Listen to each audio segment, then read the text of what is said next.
4, 3, 2... Nous sommes jeudi. Ou lundi, mardi, mercredi, jeudi, vendredi, samedi, dimanche. Sur les ondes de YouTube. En vidéo. Voici Fraîchement Jeudi. Édition Panda Fierté.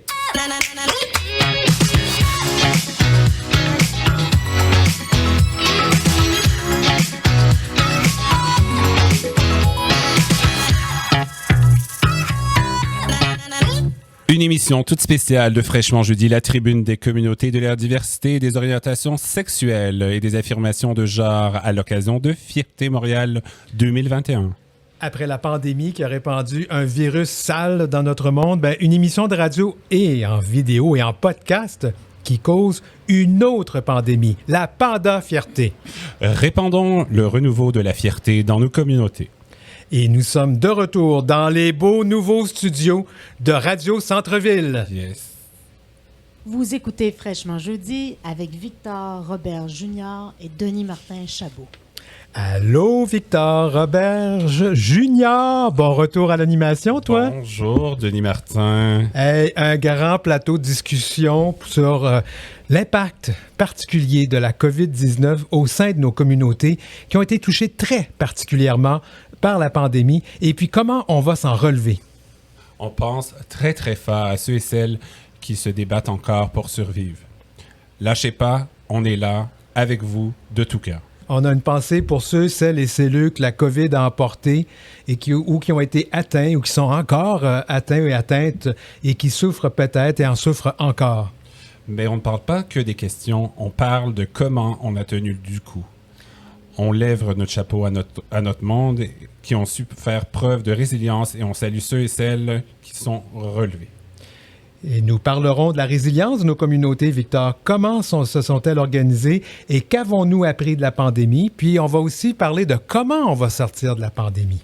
Et toute une brochette d'invités pour discuter de tout ça pendant la prochaine heure, Denis. Oui, on reçoit Esther-Léa Ledoux, présidente du conseil d'administration de Fierté Montréal. Allô tout le monde. Allô, Esther-Léa. On reçoit aussi Étienne Gignac, conseiller en enrichissement de compétences au Centre d'amitié autochtone de Val-d'Or. Allô. Et puis, au téléphone, on a Marlo, qui est vice-président de la Chambre de commerce LGBT du Québec. Allô, Marlo? Allô, Marlo? Ah, bon, c'est la radio, des fois, on va y revenir, on a des petits problèmes parfois. On va retourner, on continue notre liste d'invités. Victor? Et nous recevons Cathy Diop, notre nouvelle animatrice à Fraîchement Jeudi, une personne très impliquée dans nos communautés. Bonsoir! Et on a les deux Julie. Bon, c'est la même chose. Julie Antoine, directrice générale du réseau des lesbiennes du Québec. C'est-tu sur le câble, ça, comme RDS? Non, je pense pas. Hein? Et Julie Vaillancourt, responsable des communications du même organisme. Deux habitués d'émission. Allô à vous deux. Bonjour. Allô. Il faudrait surtout pas oublier la moindre Martine Roy de chez TD. Bonsoir, Martine. Bonsoir tout le monde. Bonsoir, Victor. Allô, Martine. Allô. C'est le fun de te voir. Est-ce que Marlo nous entend au téléphone maintenant? Est-ce qu'on peut l'entendre? Allô, Marlo? Alors, écoute, on va essayer de gérer le problème le plus rapidement possible parce que ça serait intéressant d'entendre sa perspective. Alors, on va commencer notre premier... Ah, il nous entend. Allô, Marlo? Oui, bonjour. Allô, alors on voulait dire un petit bonjour avant de commencer la discussion. Marlo, tu es vice-président de la Chambre de commerce LGBT du Québec. Tu es aussi une personne impliquée dans le monde des affaires, hein, c'est ça? Oui, exactement. Je suis également entrepreneur et travailleur autonome. Bon, bienvenue dans le groupe. Alors, Marlo, comme tu es au téléphone, tu es le seul.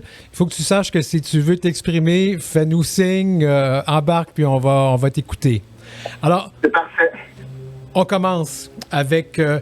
notre première partie aujourd'hui, un sondage effectué par le compte d'Égal Canada. C'est un organisme qui s'occupe des droits des personnes de LGBTQIA au Canada, qui a démontré que plusieurs personnes de nos communautés, déjà en situation d'exclusion, se sont senties doublement exclues par le confinement, par la pandémie. Nos communautés comptent aussi une grande proportion de célibataires qui n'ont pas eu le droit de rencontrer des partenaires ou qui ont vécu un isolement très difficile. L'accès aux soins de santé, notamment pour les personnes vivant avec le VIH et les personnes trans qui nécessitent des traitements, ça a été aussi compliqué pour elles. On parle des politiques gouvernementales qui étaient essentiellement centrées sur les familles, voire les familles hétérosexuelles classiques. Et elles ont oublié nos familles à nous. Ça s'est fait un peu plus tard, mais quand même. Les dépenses en santé mentale étant déjà très insuffisantes selon les experts, ont été légèrement augmentées pendant la pandémie, mais ce n'était pas assez. Et que dire des emplois de nos commerçants et que dire aussi des communautés qui comptent un grand nombre de travailleurs et de travailleuses précaires et d'employés de bars, de restaurants, de boutiques et d'artistes. Donc, beaucoup de notre monde ont souffert. Je pose la question, je lance la question. Comment vous avez vécu la pandémie? Qui se mouille? Qui se mouille? Mais je vais mouiller déjà en premier. Pour moi, ça a été une expérience. Je suis encore ému de ça, mais pour moi, ça a vraiment été une expérience inoubliable. J'ai eu la chance de travailler à l'hôpital Sacré-Cœur comme agent de sécurité. C'était un métier que j'avais déjà dans ma formation. Et je trouvais que ça n'allait pas encore aussi profond que j'avais envie, assez proche des gens. Donc, je me suis lancé. Je suis un des premiers à avoir fini au Québec le cours de préposé aux bénéficiaires du gouvernement Legault. Donc, je faisais partie de la batch des 10 000 personnes qui se sont pitchées dans le feu de la rampe. Ça a été touchant. Ça a été un moment où ça m'a permis de travailler fort, de me débattre de tout bas, de tout côté, parce qu'on avait la vie des gens dans nos mains. On devait aller en zone rouge, on avait mal au ventre, on avait mal au cœur, on ne savait pas si on allait en sortir vivant. Voilà. Wow, ça commence raide. Oui, non, ça devait être très spécial, justement, parce que la communauté des aînés a été vraiment frappée de plein fouet. Puis on pense à nos aînés aussi. Alors, en plus, tu sais, d'être frappé par le COVID et tout ça, d'être isolé puis de ne pas pouvoir être soi-même ou de s'afficher par peur de ne pas recevoir de soins, ça a été quelque chose qu'on s'est rendu compte assez rapidement aussi. Alors, tu as dû justement, parce que c'est ça qui devait être très difficile, l'impuissance, puis de voir les aînés autant affectés que ça. Chapeau d'avoir embarqué. Je t'ai suivi, puis je sais que c'était très... je vais rebondir là-dessus, mais je pense que j'ai reconnu la voix de Martine. Est-ce qu'on pourrait me faire juste peut-être un petit tour de table pour que je sache à qui participe à la discussion? Oui, ben on l'a fait tout à l'heure, mais on va le faire au fur et à mesure que les gens se présentent, Marlo. Alors, mais toi, voulais-tu intervenir sur cette question-là? Comment ça s'est vécu dans ton milieu à toi, la COVID? Comment les gens ont vécu ça? Comment ils ont... moi, j'étais à l'époque du premier confinement, je travaillais à la banque TD et j'étais en succursale. Donc, ma succursale a été fermée temporairement, puis on a été redéployés, tous les collègues, dans différentes succursales, dans différents services. Et c'était vraiment frappant de constater, en fait, le nombre de personnes qui sont dans des situations de précarité qu'on pourrait facilement oublier qui existent, en fait, à Montréal. Donc, on voyait des familles qui, par exemple, n'avaient pas Internet illimité à la maison. Et pour faire des économies de bout de chandelle, venaient faire leurs transactions en personne à la succursale, par exemple. Où on voyait des personnes seules, comme par exemple des aînés, comme on a parlé tout à l'heure, qui venaient en succursale faire la transaction parce que c'était leur seule façon parfois d'avoir accès à un contact extérieur. Parce que, on l'oublie, mais l'isolement, c'est pas seulement un isolement social, mais ça peut aussi être un isolement technologique. Donc, quand on n'a pas Internet à la maison, qu'on n'a pas vraiment de télévision, puis qu'on suit les nouvelles seulement par la radio si on en a une, c'est plus compliqué d'être finalement informé. Et puis en succursale, on devenait un peu des fois les gardiens des nouvelles, mais c'était pas tout à fait notre rôle. Et c'était une grosse leçon d'humilité, en fait, de constater que finalement, avoir Internet illimité à la maison, c'est un privilège qui est absolument pas partagé par tout le monde à Montréal. Oui, le déficit des avantages technologiques. D'autres personnes, je vois Esther Léa avec ses grands yeux, Esther Léa Ledoux, donc de Fierté Montréal, présidente du CA. Écoute, moi, ça a été un peu particulier parce que j'ai la double nationalité, française et canadienne. Je suis une personne célibataire, même si je suis bien chez moi. Je venais de commencer un nouveau travail, j'avais rencontré personne de mon équipe. C'était assez difficile et je suis partie dans ma famille en France pour le deuxième confinement. parce qu'on n'a pas parlé de la santé mentale aussi de notre communauté. Je pense, quel que soit notre statut familial, qu'on soit célibataire ou en couple ou avec des enfants, même nos aînés, les jeunes, la santé mentale a pris a pris un coup.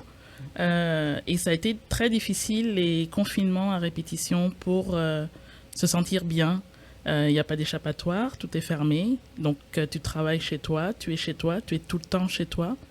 24 heures sur 24, 7 jours sur 7. C'est quand même assez particulier puis assez difficile pour tout le monde. Puis, dans notre communauté, il faut penser à nos jeunes qui se sont retrouvés confinés dans des familles pas acceptantes de leur situation ou de leur orientation. Comme a dit Martine tantôt, des aînés qui peuvent pas parler de leur orientation et qui sont dans des établissements où ils sont pas acceptés non plus. Donc c'est particulier. Pour moi, ça a été très particulier, le confinement. Justement, puis on a deux tables, en fait, pour ceux qui vont nous voir à la télé et ceux qui nous entendent à la radio. On a deux tables où on discute. Il y a une table en arrière. C'est pas qu'ils sont moins importants, c'est qu'on manquait de place. Alors voilà. Mais moi, j'ajouterais que les personnes qui vivent avec le VIH, surtout les plus vieilles, qui ont été exclues parce que le VIH, en passant, c'était la première pandémie décrétée par l'OMS et la COVID, c'est la deuxième. Exactement. Et bon, alors la réponse n'a pas été tout à fait pareille, mais c'est pas tout à fait le propos de cet entretien aujourd'hui. Mais je sais que ces gens-là ont vécu un deuxième isolement, une deuxième exclusion qui a été très, très, très difficile à vivre au niveau de leur santé mentale. À la table en arrière, je vais vous nommer, allez-y, Cathy. Oui, donc de mon côté... il faut prendre le micro plus proche, s'il te plaît. Voilà, bonne idée. Donc, de mon côté, ça a été intéressant en travaillant avec beaucoup d'autres intervenants du communautaire, soit en loisirs ou en intervention sociale. Beaucoup d'épuisement.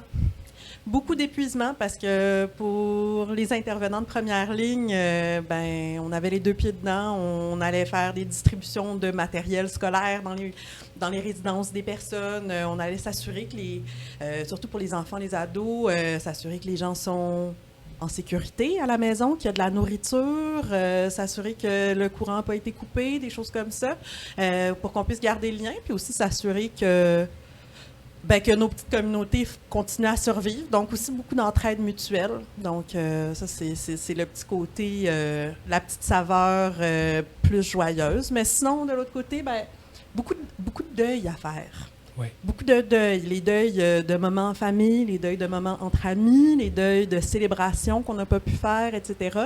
Donc, beaucoup de conversations de soutien entre intervenants parce que pour les passer, ces deuils-là, et continuer à se pointer tous les jours et continuer à donner du soi en vivant des choses complexes, ça a pris beaucoup de soutien. Donc, des liens sociaux qui se sont resserrés. Bien, je vais aller dans l'ordre où vous êtes, Étienne Gignac de Val-d'Or. Comment ça s'est passé, la COVID, dans votre coin? Dans le fond, notre situation était un peu plus différente de celle de Montréal. C'est sûr qu'on a été touchés, pareil, par la pandémie. Parce qu'on est dans une religion plus éloignée qu'on n'a pas été touché. On a eu moins de cas, mais on a eu les mêmes mesures. Ça a été très difficile au début parce que pour chacun, on ne savait pas vers quoi qu'on s'enlignait vers cette pandémie-là. Donc, moi, au Centre d'amitié autochtone, je faisais le suivi des groupes LGBT. Je faisais le suivi aussi des groupes des aînés. Donc, ça a été des gens qui avaient des groupes à chaque semaine. Du jour au lendemain, ils se sont ramassés plus de groupes. Ça a été très difficile aussi pour les aînés que j'avais en suivi parce qu'il y avait quand même une communauté créée autour du centre d'amitié avec leurs autres amis de leur âge, avec certaines personnes qu'ils considèrent comme leur famille qui du jour au lendemain ne pouvaient plus voir. Donc moi, j'ai été sur l'équipe de boîtes alimentaires, de distribution de matériel, d'artisanat, de bricolage aussi pour les enfants. Donc on s'occupait sensiblement d'à peu près 70 familles à chaque semaine qu'on allait porter des boîtes de nourriture, des boîtes d'activités qu'ils pouvaient faire avec leurs petits-enfants, leurs enfants. Parce que aussi, il y avait une problématique sur certaines familles, c'est qu'il y a une surpopulation dans certains loyers. Parce que c'est ça, c'est Val-d'Or, c'est une ville avec du racisme, quand même beaucoup envers les gens des Premières Nations. Donc, il y a quand même une panoplie de problématiques sociales qui se passent à Val-d'Or aussi. Donc, ça a été quand même très difficile au début. Puis surtout, comme qu'elle a dit Cathy, l'épuisement des intervenants, le fait que on ne pouvait pas plus voir notre famille. Vu que je travaillais avec des aînés, moi j'avais pris le choix au début de voir strictement aucune personne de ma job, donc c'était vraiment plus de mon entourage, fait que c'était plus difficile aussi pour nous. C'est ça. Et vous, les deux Julie d'amour, remplies d'amour, comment ça s'est passé pour vous? De notre part, on a donné beaucoup d'amour à notre travail, à notre communauté, mais aussi à toutes les femmes qui ont été au front, qu'on oublie souvent de nommer. Ces femmes qui ont soutenu la société et qui ont porté à bout de bras leur famille, nos familles, à nous également, nos aînés et toutes nos communautés. On se rappelle aussi que les femmes travaillent en première ligne, sont souvent présentes, sont dans les organismes communautaires, sont dans les CHSLD, sont dans les hôpitaux. Ces femmes qui n'ont pas quitté les lieux et qui aujourd'hui sont épuisées. Donc nous, on a travaillé justement à reconnaître ces femmes-là, à leur redonner du pouvoir, puis à les nommer. Donc c'est ça aussi la défense collective des droits, c'est de contrer justement ces inégalités et redonner du pouvoir à certaines personnes qui sont constamment oubliées, dont les femmes. Oui, puis justement, pour faire du pouce sur ce que Julie dit, nous, on l'a fait au réseau en publiant un zine de portraits de femmes de la diversité sexuelle active dans le milieu LGBT au Québec. Donc, il y a 30 femmes, dont Esther Léa Ledoux qui est à la table. Donc, c'était bien parce que la pandémie, on a fait preuve de résilience dans le sens où on ne pouvait pas les interviewer nécessairement en personne. Donc, on l'a fait par téléphone, mais c'était un moyen de garder le contact avec les gens de notre communauté. Et dis-moi, en conclusion, Martine, comment ça s'est passé, la pandémie? Ça a tellement été difficile pour nous à Fraîchement Jeudi, de cette émission de radio-là. Je tenais à te remercier aussi d'être là avec nous, de nous propulser, de nous aider, de nous faire avancer dans cette cause-là. Mais toi, personnellement, comment as-tu vécu cette pandémie? Puis, tu n'étais pas à Montréal, je crois. Non, mais j'étais à Val-Morin quand ça a commencé. Et moi, ça a été particulier parce que c'est sûr que j'ai 2 enfants de 3 et 5 ans à la maison. Et là, tu te retrouves du jour au lendemain à travailler de la maison avec les enfants. Tu n'as pas de porte de sortie. Alors, c'est de faire la différence. Tu ne peux pas sortir dehors. C'est ça que je m'en vais travailler, mais tu fais semblant. Et en même temps, ça a été comment on supporte la communauté. Parce que comme toi, Radio Centre-Ville, c'était comment je peux continuer à vous supporter. Comment je pouvais continuer justement à supporter le réseau des lesbiennes du Québec, puis à se dire, puis c'était... Nous, on avait tous des engagements. Tu sais, moi, mon travail, c'est vraiment de rencontrer des gens en personne. Alors, du jour au lendemain, je ne peux plus les rencontrer en personne. Alors, comment je suis quand même capable de supporter? Alors, je me suis beaucoup concentrée sur les aînés. Alors, comme vous avez vu, avec Interligne, là, on a donné un bon fonds. On a travaillé avec la Fondation Émergence, avec Que vivre soit gay, de justement financer ce programme-là, d'essayer d'être partenaire. Puis en même temps, je suis allée aussi avec la Fondation Le Chaînon parce que, je veux dire, les femmes se sont retrouvées au fond, mais aussi à la maison. Beaucoup de violences conjugales, autant aussi avec les couples du même sexe aussi, de la violence aussi, parce que c'est ça que ça fait, le stress. Tout le monde en a eu peur. On a tous eu peur de mourir. On a tous eu peur de perdre des gens chers. On a tous eu peur de perdre notre emploi. On ne savait pas où on s'en allait. Alors, ça crée différentes tensions. Alors, moi, là-dedans, j'ai été privilégiée de pouvoir être assis puis d'être capable d'aider. Tu sais, dans une position où, justement, mon employeur me permettait d'arriver puis de donner des fonds à la Chambre de commerce ou à tout le monde. Alors, c'était très bien. J'aimerais juste, avant qu'on termine ce petit tour de table-là, parce qu'on arrive à la fin du bloc, il y a quand même un élément important que cette pandémie a mis de l'avant, c'est les inégalités, les inéquités sociales, et notamment entre les personnes de différents groupes racisés, d'autre part. Et je pense que, Caddy, tu avais quelque chose à dire là-dessus qu'on a oublié pendant cette pandémie, le racisme. Ben oui, je pense qu'on oublie de mentionner le fait que pendant qu'il y avait une crise sanitaire, il y avait aussi une crise sociale. On a vu des soulèvements aux États-Unis l'an dernier qui se sont répandus jusqu'ici pour soutenir le mouvement Black Lives Matter. Il y a eu donc toute la situation auprès des communautés autochtones. On a eu un gouvernement qui a refusé d'admettre le racisme systémique au Québec et l'apparition d'un ministre du racisme. Donc, je pense que c'est super important de noter que c'est comme une autre crise qui a vraiment été de l'avant et dont on n'a pas beaucoup parlé. Merci.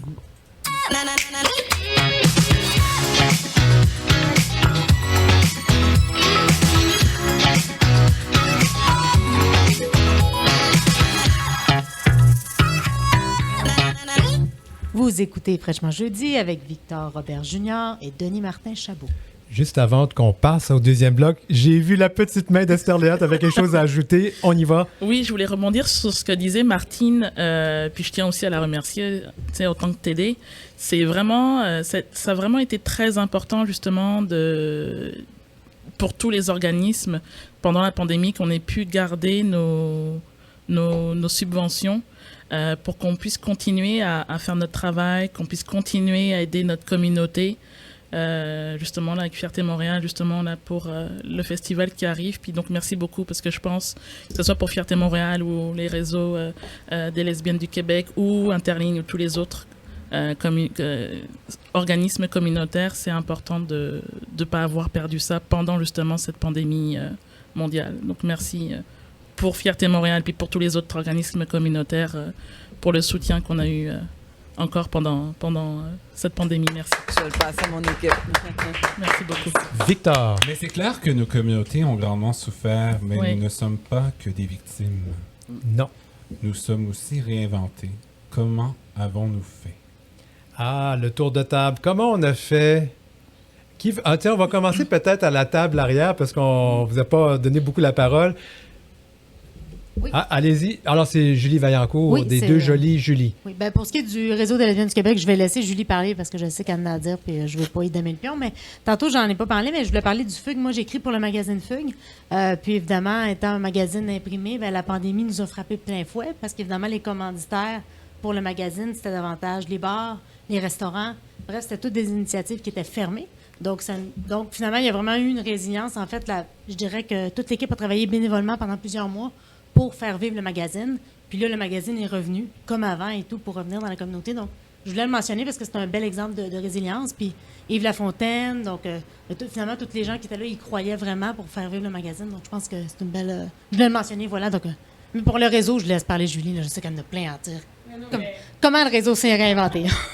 Alors, l'autre Julie qui est Julie-Antoine. Oui, Julie-Antoine, ben, c'est sûr que ça a été une année particulière. Là. Faire de la gestion loin de son équipe, c'est très difficile. Hein? Le Zoom, faire les appels téléphoniques 3-4 fois par jour et gérer 2 enfants de moins de 5 ans, ça a été tout un défi. Mais l'équipe du réseau des lesbiennes du Québec a été mon fort. Ça a été, les filles n'ont pas quitté le bateau, elles ont continué à travailler. On a sorti une enquête qui a touché plus de 685 femmes LGBTQ de partout à travers le Québec, dans les 17 régions du Québec. On a sorti un zine, on a fait une JVL 100% en ligne, on a fait des conférences, on a invité Alice Coffin. Le réseau des lesbiennes du Québec, là, on a été super hot cette année et on est vraiment là, on sort des lots, on arrive à avoir de plus en plus de notoriété, on arrive à vraiment reprendre une place que le réseau avait tellement été étouffé pendant des années que maintenant, ben, le travail de nos prédécesseurs aussi, parce qu'elles sont beaucoup sur notre conseil d'administration, elles n'ont pas quitté le bateau, elles nous ont redonné beaucoup de pouvoir d'agir et maintenant on est capable d'avoir une approche intergénérationnelle très inclusive au réseau des lesbiennes du Québec et vraiment ça a été la force, ça a été les gens, les femmes du réseau en fait. Et c'est ça le réseau.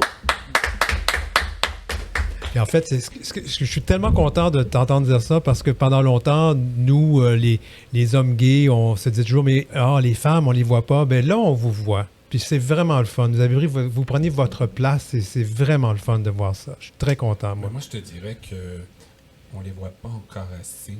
Je trouve que les conseils d'administration et tous les organismes sont pas mal industrialisés par des paires de testicules. Oui, ça, on a encore du travail à faire. Je valide. Alors, écoute, je vois Étienne, et après ça, je vais donner la parole à Marlo au bout du fil. Étienne Gignac, tu as le micro. Je suis certain que tu as quelque chose à nous dire. Oui, écoute, ben, tu sais, au centre, il n'y a pas juste eu moi. Là, on est quand même une grosse équipe. Puis, tu sais, je voudrais remercier vraiment les autres organisatrices communautaires qui étaient avec moi à ce moment-là parce qu'on n'aurait jamais été capable de faire autant d'activités pour les gens de la communauté. On a passé à des enseignements traditionnels par Zoom. Donc, on n'était pas capable de faire venir les gens de l'extérieur pour donner des enseignements. Donc, merci Zoom, ça l'a servi à quelque chose au moins. Donc, on s'est réinventé totalement parce qu'on a passé d'un organisme qui faisait plein d'activités présentielles à tout à distance, mais en gardant un lien fort avec les gens de la communauté. Donc, ça a été vraiment un travail un gros travail avec les intervenants, les organisateurs communautaires, les CEC, pour maintenir tout ce beau monde-là ensemble, puis qu'il y ait un réseau de soutien qui continue à se créer autour de ces personnes. Je pense qu'on voulait... Il y avait, avant d'aller à Acadie, je pense qu'il y avait Marlo au bout du fil. Oui, dans le fond, la question, c'est de savoir un peu comment on s'est adapté durant les derniers mois. Tout à fait. Tout à fait, oui. Comment on a réussi à... Je déteste cette expression-là. Il y a des mots, genre, qu'on va proscrire de notre dictionnaire. D'abord, ça va bien aller, je ne veux pas entendre ça. Et on s'est réinventé. Mais comment on s'est adapté? Comment ça s'est passé de ton côté, Marlo? Ben, au niveau de la Chambre de commerce, on a fait un peu comme tout le monde. C'est-à-dire qu'on s'est tourné vers les activités en ligne. Il y a eu d'abord une période d'attente parce qu'au début, on ne savait tous pas combien de temps ça allait durer. Donc, on avait mis nos activités en pause. Et puis, à un moment, c'est devenu clair que la COVID-19 était là pour rester pour un certain moment. Donc, on s'est dit qu'il fallait absolument recommencer à faire des activités en ligne. Et c'est ce qu'on a fait. Alors, nous, souvent, on n'adapte pas nos activités, justement, c'est comme les autres, des activités présentielles. Et on s'est tourné vers différentes plateformes, notamment des Zooms. On a aussi essayé des plateformes plus ludiques, comme par exemple Gather.com, que je recommande fortement, qui est une application, enfin un site web qui émule des rencontres réelles. Donc, les gens qui participent ont un petit avatar qui se promène dans une salle ou dans plusieurs salles. Et comme dans la vraie vie, plus on est proche de certaines personnes, plus on va les entendre, plus on va les voir. Puis si on s'en éloigne, on les voit plus, puis on les entend plus. Alors, ça crée vraiment un contexte, une situation qui est plus dynamique, qui est plus intéressante que les Zooms ou les Teams qu'on fait finalement au travail. Donc, ça nous permettait de se démarquer un petit peu.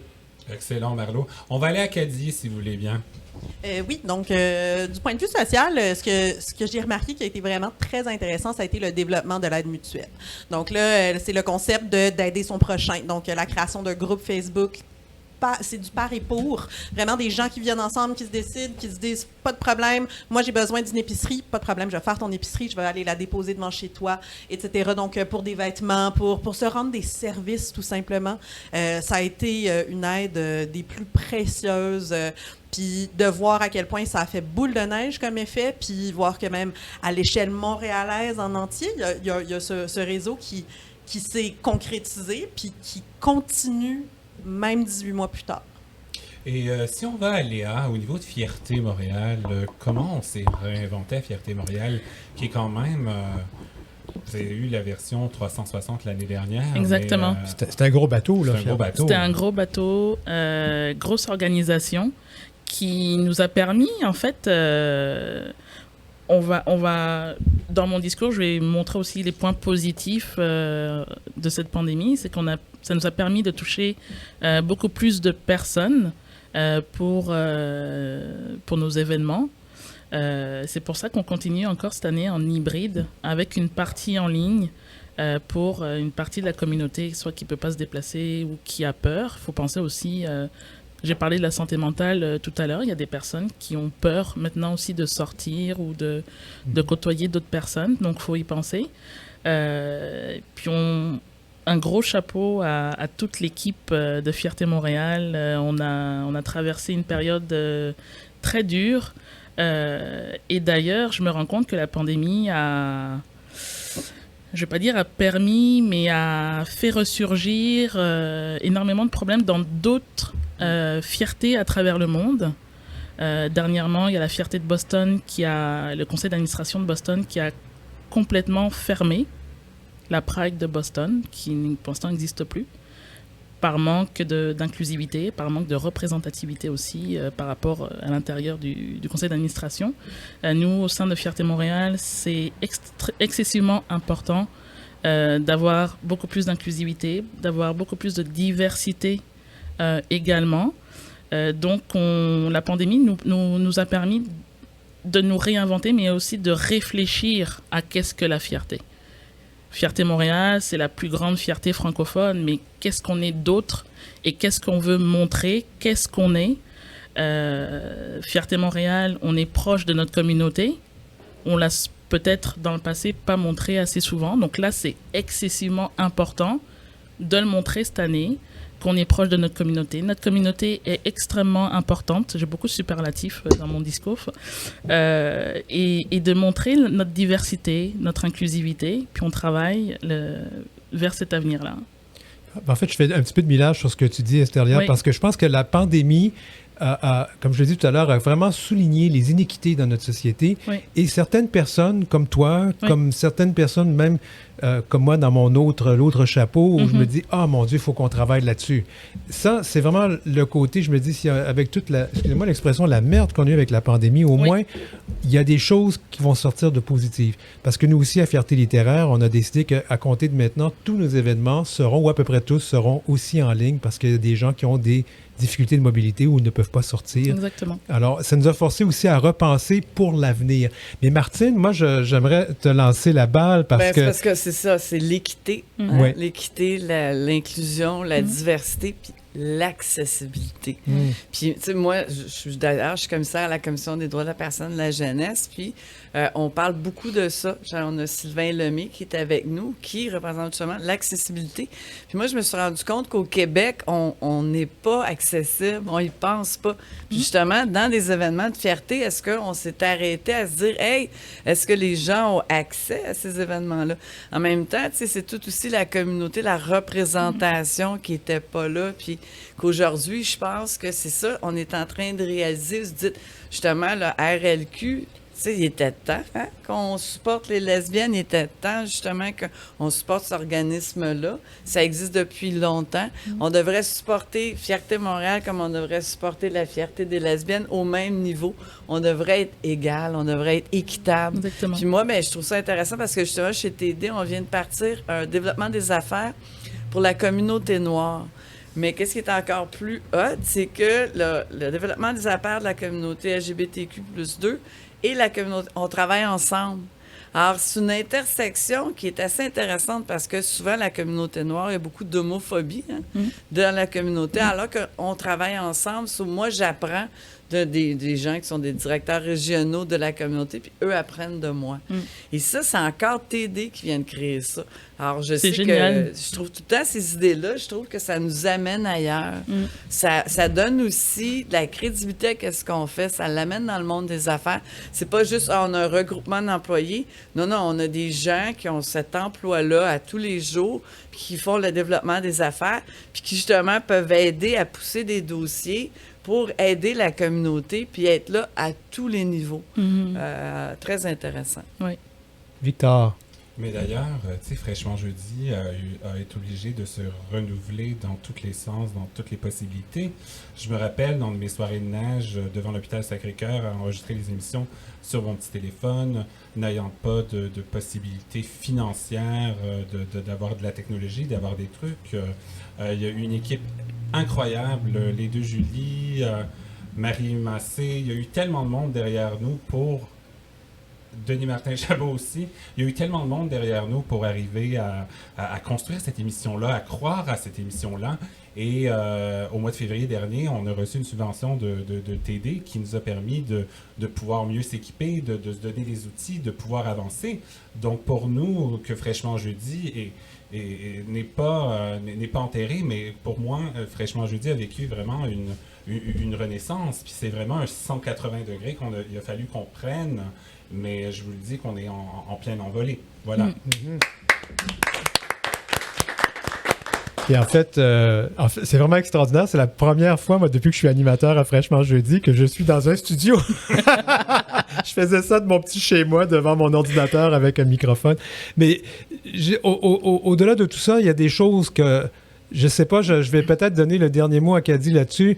Moi, je sais que, personnellement, j'ai travaillé dans mon autre incarnation à Maison Plein Cœur et on a fait un service de dépannage alimentaire.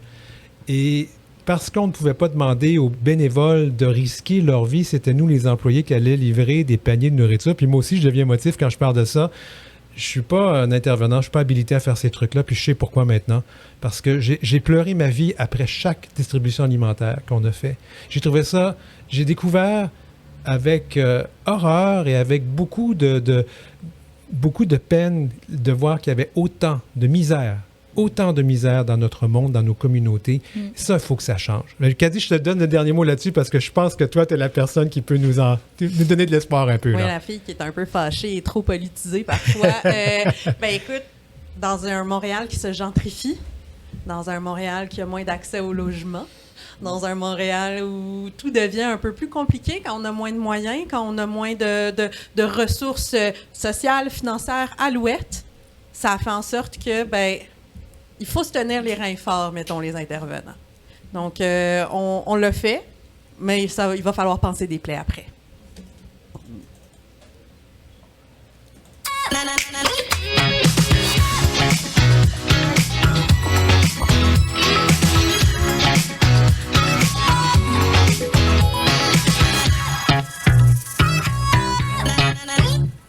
Vous écoutez Fraîchement Jeudi avec Victor Junior Roberge et Denis Martin Chabot. On commence à avoir une lueur d'espoir à l'horizon avec la vaccination. Donc, comment allons-nous nous relever comme communauté, comme peuple? Oh là là, hein, c'est la question, la grande question. Puis je vous ai donné un gros 20 minutes tout le monde pour faire ça parce que je pense qu'il y a beaucoup de choses à dire. Puis parce que, pauvre lui, il a de la misère à lever la main parce qu'il est au téléphone, je redonne la parole à notre ami Marleau, vice-président de la Chambre de commerce LGBT du Québec. Oui, ça l'a coupé malheureusement, alors j'ai pas bien compris la question. Maudite technologie. Alors, comment allons-nous nous relever, Marleau, de cette pandémie? Là? Parce qu'on voit la lueur au bout du tunnel, mais on voit aussi les dégâts laissés derrière par la pandémie. Comment on va se relever de ça, d'après vous? On va se relever de la pandémie en prenant conscience aussi de certains éléments qu'on mettait sous le tapis auparavant. Je peux parler, entre autres, de la charge émotionnelle ou de l'emotional tax en anglais. Il y a un rapport qui est sorti il y a 1 an ou 2 qui expliquait que à peu près 38% des femmes de couleur et 14% des hommes de couleur qui déclarent être sur leur garde en milieu de travail pour se protéger contre les préjugés, par exemple, sexistes, ou encore contre des préjugés liés à leur origine, leur orientation et autres. Et même que 50 à 70% des personnes, des BIPOC, qu'on dit en anglais, qui sont sur leur garde et qui ont un gros risque de quitter leur emploi. Si on veut se sortir de la pandémie, il faut penser être inclusif vis-à-vis des personnes qui ne nous ressemblent pas personnellement pour être capable de développer des environnements, des milieux de travail, des milieux sociaux, des milieux culturels où tout le monde se sent représenté. La pandémie nous offre une occasion de faire un reset, je peux dire l'anglicisme, donc de s'assurer que quand on repart avec tout le monde et pas avec le même monde qu'avant qui était parfois laissé derrière ou qui n'était pas parfois considéré. Alors je pense qu'une façon qui nous permettrait vraiment d'avancer plus en tant que société, ce serait celle-là. Vas-y, Kadi Diop, oui. Je vais rebondir, je pense que c'est tellement bien dit. C'est qu'on va s'en sortir ensemble. Puis on va s'en sortir en regardant ce qui a été fait et en acceptant que c'était pas nécessairement gagnant. Parce que c'était pas gagnant pour tous. Puis je pense que c'est la seule manière de laquelle le retour à la normale n'est pas désirable. Il y a pas, parce que la normalité n'était pas agréable. Donc je pense qu'il faut qu'on accepte que les choses ne ressembleront pas à ce qu'elles étaient avant. Puis qu'on fasse juste avancer et qu'on s'écoute. J'aurais envie de donner un petit coup de rebond chez les deux Julie. On est tout à fait d'accord. Hein? Je pense que ça prend un changement de paradigme complet. Puis il faut vraiment que les gouvernements soient à l'écoute de la population, des personnes qui sont sur le terrain, des citoyens. C'est leur mandat, hein, être à l'écoute des citoyens. Pas juste penser à l'argent, au capital.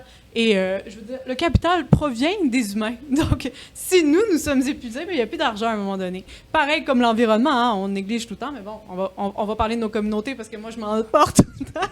Mais pareil, il faut quand même être vraiment censé se dire, OK, qu'est-ce qui s'est passé? Parce que l'impact psychologique qu'il va avoir à rebond, hein, parce que là, on a été sur 15 mois d'adrénaline. Ça a généré beaucoup d'anxiété chez des personnes. Des cadres, particulièrement, il y a un article dans la presse qui est sorti récemment mentionnant que plus de 1 cadre sur 2 pense quitter le bateau. Là, c'est quand même important. Là. Je veux dire, les cadres, c'est ceux qui ont tenu des entreprises, qui ont tenu leurs employés. Donc, nous sommes la société, nous sommes l'entreprise, nous sommes le capital social, nous sommes le capital monétaire. Donc, c'est sûr qu'il faut qu'on aille une écoute de nos gouvernements et un respect. Un respect pour qui nous sommes et ce que l'on fait. C'est essentiel. Donc, moi, c'est vraiment retourner aux bases, retourner à l'humain. Même si ça prend plus de temps, c'est ce qu'il faut faire. Ben peut-être. Oui, vas-y, Julie. L'autre Julie Tout à fait, Vaillancourt, je suis oui. tout à fait d'accord. Puis pour revenir aux femmes, on en a parlé tantôt d'entrée de jeu avec les anges gardiennes et tout, mais c'est elles qui ont tenu à bout de bras la société. C'est elles qui ont été aussi les principales victimes de la COVID, qui en sont décédées parce que la population vieillissante est majoritairement féminine. Donc, tu sais, c'est à ne pas oublier aussi pour aller vers l'avant, quoi. Puis elles sont aussi beaucoup, beaucoup impliquées au niveau de la santé, des travailleurs, travailleuses de la santé. C'est beaucoup de femmes et qui ont aussi la charge familiale. Beaucoup de personnes qui vivent dans une certaine précarité parce que ce ne sont pas des postes qui payent énormément. Et je reviens, moi, à ce qu'on a vu dans les quartiers racisés de Montréal. C'est là où il y a eu les plus grosses éclosions de la pandémie. Pourquoi? Parce que c'est des gens qui travaillaient dans le milieu de la santé, qui s'étaient exposés, qui vivent dans des conditions difficiles à la maison, et c'était là que ça se passait.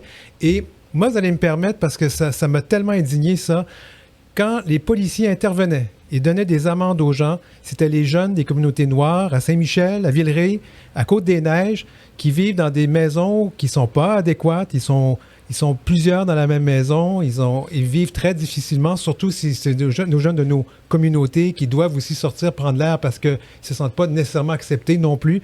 Et c'est à eux qu'on collait des contraventions. Mais ça, moi, ça m'a tellement indigné, ça m'a tellement fâché de voir ça. Et on l'a vu beaucoup pendant la communauté. Oh, là, je vois un regard dans mes yeux. Non, ça va? Je ne sais pas si quelqu'un veut rebondir là-dessus, mais je pense qu'il y en a beaucoup, beaucoup de choses qui vont devoir changer dans notre société. Ça ne peut pas revenir. Martine? Ben, je pense justement, oui, ben, c'est ça. Je pense que ça l'a fait un peu bouillir, ça a fait sortir des trucs. Tu regardes dans l'armée canadienne, qu'est-ce qui se passe. Puis moi, d'ailleurs, je fais partie du comité pour par rapport à l'armée canadienne. Tu regardes, alors, ça l'a brassé, mais ça a fait comme ressortir des choses que, justement, là, qu'est-ce qui se passe avec les Autochtones et tout ça. Il y a beaucoup, beaucoup de choses qui se brassent. Il faut vraiment prendre le temps de prendre soin un de l'autre. Mais moi, je vois un jour meilleur parce que ces choses-là vont sortir, parce qu'on va admettre qu'est-ce qui s'est passé, parce qu'on va régler ces choses-là éventuellement. C'est comme ça que, tu sais, moi, j'ai toujours vu le trouble va rapprocher les gens. Tu regardes même le Musée des droits humains. Je veux dire, il y a des choses qui sont passées justement pendant la crise qui ont fait « Oh, attendez une seconde, il y a des messages ici qui sont en train de se passer. » Puis il y a des messages importants. Alors, je pense que moi, je vois ça comme un renouveau très intéressant. Je suis d'ailleurs très fière que Fierté Montréal fait une marche cette année. Je me ressens revenir en arrière. Tu as pointé d'ailleurs nos années 90. Ben moi, ça m'a fait penser un peu à ça. Le COVID, nos années 90, avoir peur de l'autre, avoir peur de mourir et tout ça, puis de voir des gens autour de nous qui meurent. Alors, ça a été difficile dans ces années-là. Alors, ça a été encore difficile. Alors, on a vécu quelque chose qui nous ramène à ça, qui nous ramène à quand que nos communautés se sont tous mis ensemble, parce que c'est là que ça s'est passé, parce qu'on revient dans les années 80, mais c'était des bars pour femmes, des bars pour hommes. C'est dans les années 90 qu'à cause d'un fléau, à cause de quelque chose qui était difficile, que les lesbiennes, les gays, tout ça, on s'est mis ensemble. Alors aujourd'hui, mais c'est d'avoir toutes les communautés ensemble. C'est ça que je trouve qui est intéressant, là. On a un message, il est clair, il est en avant de nous. C'est pas évident, mais on a du travail à faire, mais je pense qu'on est capable, autant du côté corpo peut aider là-dessus. On va juste aller à Étienne, mais j'aimerais aussi que du fait que tu es président de Fierté Montréal, je vais te laisser faire le close-up. Donc, on va aller à Étienne. C'était juste pour faire du pouce sur ce que tu avais dit. Dans les communautés, ça a été... Il y a eu plein de choses qui ont été nommées, puis je pense que c'est important que les communautés soient entendues. Autant les communautés autochtones, pour tout ce qui s'est passé au cours du dernier mois, c'est pas des choses que ça fait... Ça fait quand même, depuis la commission Vérité-Réconciliation, que ça a été nommé. Puis là, surprise, 5 ans plus tard, c'est enfin entendu. Puis je pense que c'est un peu la même chose pour toutes les personnes de notre communauté. C'est que ça fait longtemps que certains messages de le système ne marche pas présentement, il y a beaucoup de choses à changer, mais c'est peut-être le moment qu'on doit prendre du temps pour réellement écouter les gens puis changer qu'est-ce qui ne nous plaît pas dans notre communauté pour faire en sorte que la communauté de demain soit plus belle qu'elle d'aujourd'hui. Esther Léa, comment on fait ça? Esther Léa Ledoux de Fierté Montréal, comment on fait ça? Créer une nouvelle communauté, changer les choses? Je sais, je te mets sur la sellette, mais t'es sur la sellette. T'es quelqu'un qui est capable, alors ça, je m'en fais pas avec. Merci beaucoup. C'est pas facile de changer les choses. Je pense qu'il faut être très positif, très positive. Puis comme disait Martine, comme disaient tous mes collègues derrière moi, Marlo au téléphone, avec la pandémie, on n'a pas le choix de se rendre compte justement de ce qui ne fonctionnait pas. C'est devant nous. On peut plus fermer les yeux. On est obligé d'être entendu par tout le monde, par les personnes aussi de notre communauté. C'est l'histoire aussi qu'on voulait donner à notre marche cette année, qui va être le 15 août. Le rendez-vous est à 13h. Je fais un peu de pub en même temps au parc Jeanne Mance. On y sera tous d'ailleurs. Et justement, cette marche, c'est juste un message aussi à notre communauté pour dire on est ensemble et on va y arriver ensemble. C'est plus un organisme, un autre organisme. Tous les organismes communautaires doivent travailler ensemble. On a tous et toutes des missions différentes qui, in fine, se rejoignent et se rejoignent aussi à Fierté Montréal où on rassemble tous les organismes. Et on montre à Fierté Montréal toutes les différences. C'est très important pour nous et pour mon conseil d'administration pour cette année, avoir comme mot d'ordre « Nous sommes différents ». Il y a de la diversité maintenant au siège de Fierté Montréal. Je suis la première femme noire présidente d'une fierté au sein pan-canadien. C'est pas quelque chose d'anodin, mais ça a pris beaucoup d'années. Ça a pris énormément d'années pour en arriver là. C'est difficile tous les jours, mais je pense que on peut y arriver ensemble pour, comme disait Martine et mes collègues, une équité. Donc cette année, c'est une marche. On retourne aux sources. Parce que la fierté, à la base, qu'est-ce que c'est? C'est une lutte pour toutes les communautés. Tout à fait. Pour nos personnes trans, pour les femmes, pour nos jeunes, pour les aînés, pour les BIPOC, les BIPOC, pour tout le monde. BIPOC, juste pour ceux qui ne savent pas, c'est Black, Indigenous and People of Color, qui se traduirait personnes noires, personnes des Premières Nations et personnes de couleur. Exactement. C'est très, très important parce qu'au sein de nos communautés, ces personnes-là ont été longuement invisibilisées. Oui. Et puis, moi, je crois que des organismes comme Fierté doivent élever ces voix-là. Ça fait partie de nos mandats. J'avais une question à poser, mais oui, continue, d'avoir autre chose à ajouter. Pour rebondir sur ce que tu es en train de dire, nos voix, et là je ne parle pas de Fierté Montréal, mais en tant que femme noire, nos voix sont encore invisibilisées. Tout à fait. Un peu moins, mais on l'est toujours. Ouais. Dans le monde du travail, dans le monde du communautaire, je suis désolée, mais on n'est pas beaucoup de personnes racisées dans les conseils d'administration. Pourquoi ? Il faut que les organismes aussi se posent la question, pourquoi on n'y est pas? Est-ce qu'on est réellement accepté? Peut-être pas. Mais même dans le milieu du travail. Et quelles sont les barrières aussi? Quelles sont les barrières? Oui. Qu'est-ce qui montre que... Moi, j'aimerais rebondir là-dessus après. Oui, Marlo. Tu vois? Oui. Après, je ne veux pas mettre en exergue, mais par exemple, dans le milieu du travail, on peut dire à une personne noire, ah oui, mais tes collègues, ils ne travaillent pas comme ça. Ça veut dire quoi?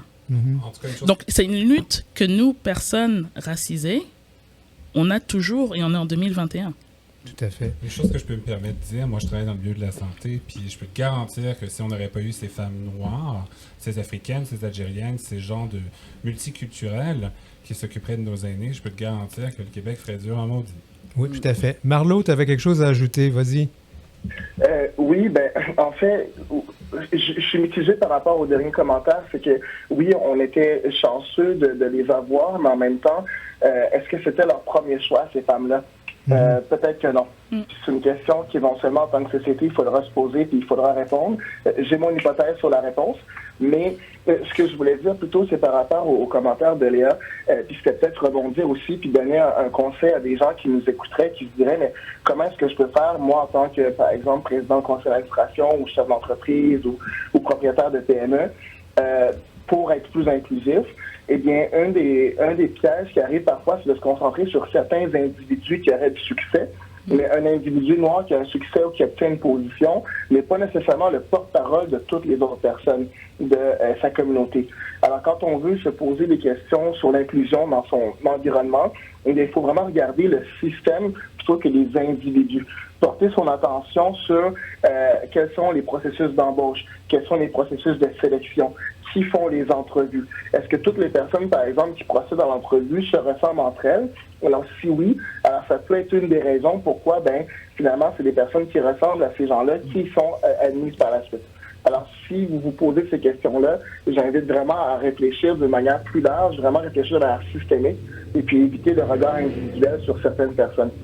Oui, moi, je vais rebondir là-dessus rapidement parce que c'est très important ce que tu dis. Et aussi, ça devient une barrière pour la personne racisée qui dit, ben là, c'est une gang de Blancs qui vont décider, je me sens pas à l'aise, je ne me présente pas. Tu sais, c'est tout ça. Quand on parle de racisme systémique et de discrimination systémique, que certains refusent d'admettre que ça existe, ben c'est tout ça. C'est tout ça. C'est pas que les gens sont méchants, c'est que les gens, c'est des années de colonialisme, c'est des années où les choses ont été de cette façon-là, et c'est ça qu'il faut déconstruire finalement. Moi, j'aimerais lancer une question à tout le monde, parce qu'on a du temps, puis on va en profiter. Quelle serait la société idéale qu'on aimerait voir? Comment on pourrait comment on pourrait décrire cette société qu'on aimerait avoir post-pandémie? Oh là là, j'aime beaucoup les regards que j'obtiens avec cette question. Une société qui n'a pas besoin de dire LGBTQ2+. Alléluia. Alléluia. Une société qui est toute équivalente, tout le monde au même niveau, qu'on n'a pas besoin de dire la communauté noire, la communauté, tu sais, qu'on soit vraiment égal. Puis je trouve ça incroyable, parce que moi, j'ai travaillé 20 ans chez IBM. Puis chez IBM, on l'avait, ça. On était 500 000 employés à travers le monde. Puis quand on avait un problème à régler, on se mettait tous ensemble, on venait n'importe où. C'était vraiment une équipe, c'était équitable. Oui. Puis c'est ça que moi, je nous souhaiterais. Moi, je me suis toujours dit, toute ma vie, j'aimerais tellement ça, pas être partie d'une boîte, me retrouver dans une autre. J'aimerais ça être Martine. Oui. Tu sais, et c'est tout. Qu'on s'arrête là, puis justement, qu'on soit capable de travailler ensemble. Alors, pour moi, c'est la perfection, ça serait que justement, on n'ait pas à avoir de case ou de dénominateur. Me permets-tu avec bienveillance un bémol à ton commentaire? Moi, je trouve que, oui, j'ai une société idéale où on ne voit pas la différence, mais je pense que j'aimerais une société où on célèbre la différence. Je veux une société dans laquelle Esther Léa, qui est une femme noire, elle a une histoire, elle a une culture, et je veux partager. J'aimerais que tu partages cette culture avec moi et moi avec la mienne, avec la tienne. J'aimerais que cette inclusion soit une célébration. Et j'aime beaucoup l'idée qu'on ne soit pas dans des boîtes et dans des cases, mais il est clair que nous avons une différence, toi et moi. D'abord, tu es une femme, tu t'identifies comme femme, mais tu es une femme noire.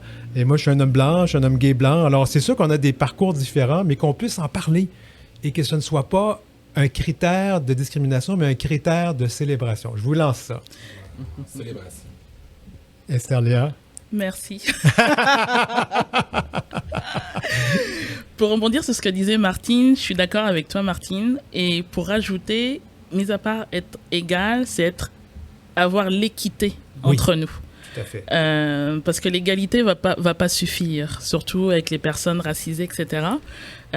Faut avoir l'équité entre nous. Après, je suis d'accord avec toi, Denis Martin, une personne d'une culture différente est très appréciable. Moi, je suis très utopique, je peux aller très très loin dans mes idées et dans le monde idéal. Pour moi, le monde idéal, c'est qu'en 2021 ou 2022, une personne racisée n'ait pas à expliquer c'est quoi la valeur blanche ou ne pas se sentir soit avec le syndrome de l'imposteur, quelle que soit la position, parce que la personne en face nous fait ressentir comme ça, et que justement, il y ait une équité entre tout le monde et que chaque personne s'éduque et qu'on arrive à travailler ensemble.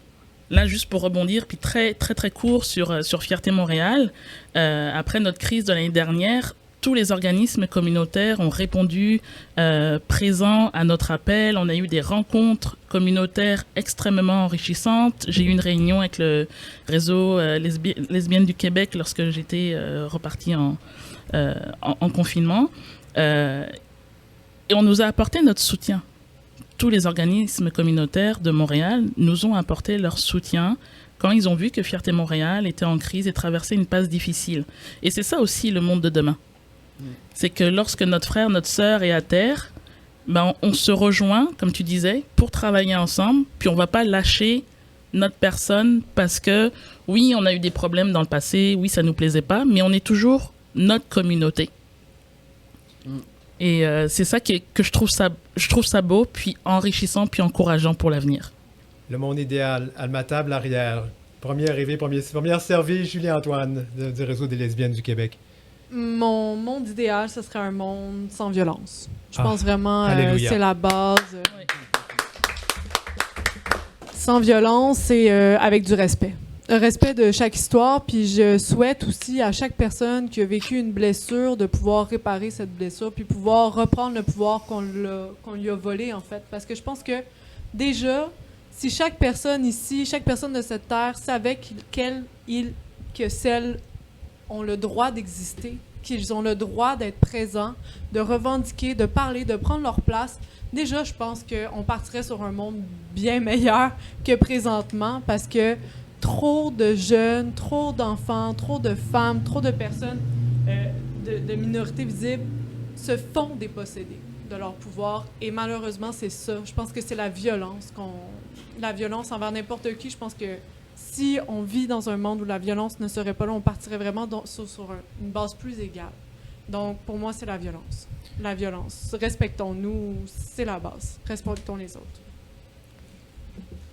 Oui, Julie Vaillancourt. J'ai rien à ajouter. Je suis tout à fait d'accord avec Julie-Antoine. Je rajouterais Imagine de John Lennon, puis là, ça va bien. Ah! Si on avait tout ce qu'il fallait, on te ferait chanter, mais bon, on fera ça une autre fois, parce que Julie, c'est une chanteuse aussi. Étienne? Un monde où que chacun a sa place autour de la table, puis tout le monde vit dans le respect mutuel. Je pense que ça serait la base.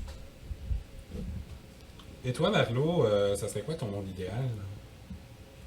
Ben, il y a beaucoup de choses qui ont déjà été dites, alors je vais pas les répéter, mais je dirais peut-être où, dans un monde idéal où la notion de personne, disons, de base par défaut ou personne standard, ce n'est plus un homme blanc hétérosexuel de 45 ans.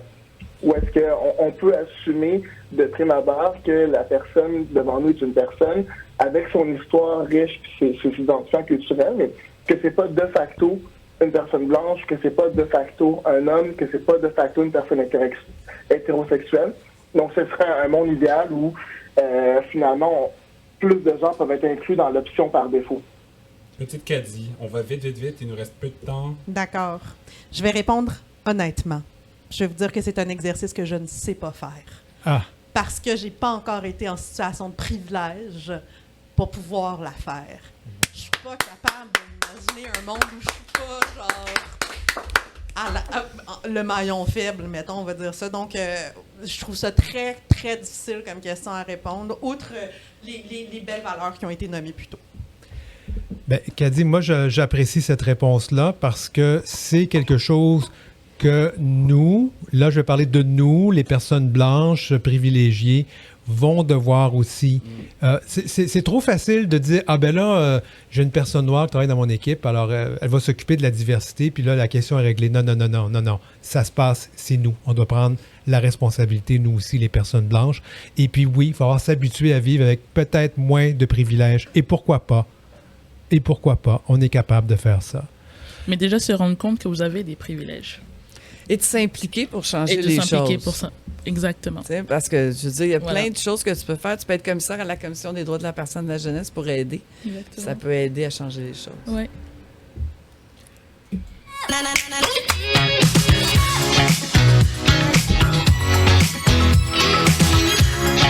la tête qui tourne.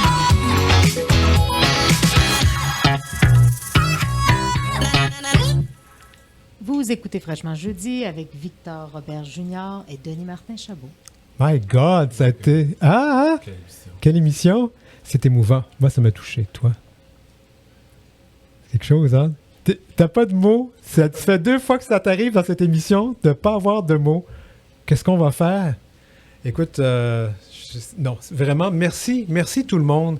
Ça a été un échange extraordinaire, honnête. Ça fait du bien de faire le point sur qui nous sommes, qu'est-ce qu'on fait, qu'est-ce que cette pandémie a eu comme effet dans notre société, dans nos communautés.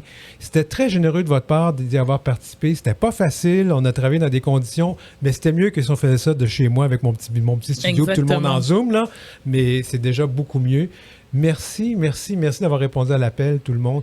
Et on fait le tour, donc. Merci, Kadi Diop, qui est animatrice et étudiante en sexologie à l'Université du Québec à Montréal. Merci à vous.